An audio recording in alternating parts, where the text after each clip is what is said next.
So this video goes out to anybody that's never owned an electric vehicle or thinks or is thinking about buying an electric vehicle. If there's a hurricane and the power grid goes out, you're not going to be stranded.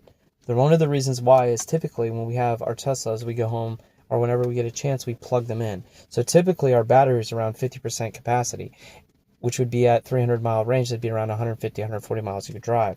So realistic driving, let's say 135.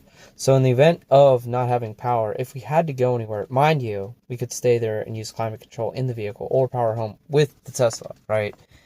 If we had to drive 30 miles, I'm pretty sure we could find power. If we had to drive 50 or 60 miles, we could find power. And we could definitely find a charger that has power.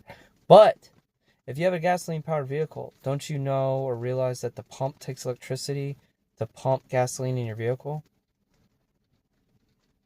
I have a refrigerator in the back of my Tesla. I'm pretty sure I could just throw my food in there, some of it, and keep it from going bad too. I don't think most gasoline-powered vehicles could do this. Just saying. Have I ever been stranded because I have an electric vehicle?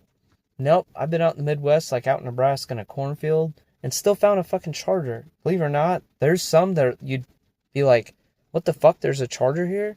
Someplace where like semi-trucks are going or something, like not even a truck stop, but you'd be like, yeah, and I wasn't stranded. I've driven in when it was sub-zero temperatures too, and I wasn't stranded. Yeah, you're not going to get as much range. Did I die? No. Charging the battery actually heats up the battery. So I know what to do. Before I drive in cold weather, I usually have had it charged so it warms up the battery so it's not cold. But anyway, there is a lot of misinformation about owning one of these fucking things that you think are so horrible.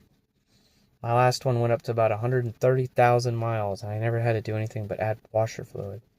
I had to let it drive me places.